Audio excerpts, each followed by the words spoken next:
այդուհանդերձ, որ գտնվեն դատավորներ, որոնք չեն ենթարկվի քաղաքական դիկտատին, եկեք չմոռանանք, որ նույնիսկ այս իշխանության աշխարհաքաղաքական տերերի կենտրոնները, ասենք Human Rights եւ մի քանի այլ կազմակերպություններ, այդ թվում Միացյալ Նահանգների պետդեպը դատարանների մասով արձանագրել են կատաստրոֆիկ իրավիճակ, խոսել են քաղաքական հաշվեհարդարներից, խոսել են դատարանների իշխանության ենթակա լինելուց, այսինքն նույնիսկ այն կենտրոնները, որոնց պատրոնաժի տակ է գտնվում այս իշխանությունը, չեն կարողացել չարձանագրել դատական իշխանության տոտալ կախվածություն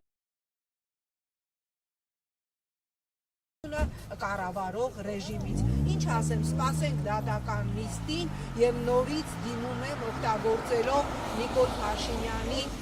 ներմուծած տերմինը Եվրայոնջաներ տերմինը, որով Նիկոլը ժամանակին բնորոշում էր միջազգային կառույցներին եւ Հայաստանում հավատարմագրված Եվրոպական միության դեսպանություններին։ Խոսքի համար այն դեպքում, երբ որ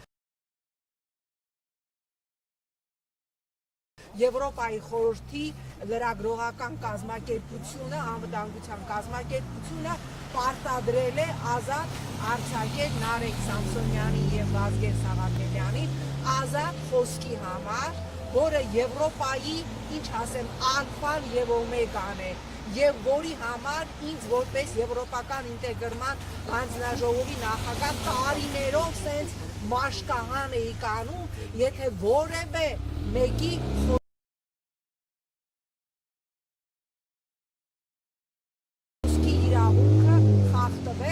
խոսքի համար, ազատ խոսքի համար կալանավորված են, անազատության մեջ են գտնվում մեդիա գործիչներ, նրանց գործունեությունը ըստ էության կասեցված է եւ խմբագրակազմի գործունեությունը ըստ էության մասնակի է, որովհետեւ կարեւորագույն հաղորդումներից մեկը, որը վարում էին տղաները, իհարկե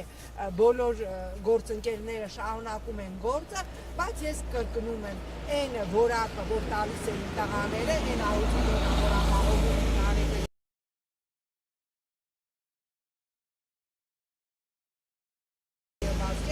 բնականաբար սա ռեժիմի համար վտանգ է եւ միայն դրա համար են նրանք կալանքի տակ։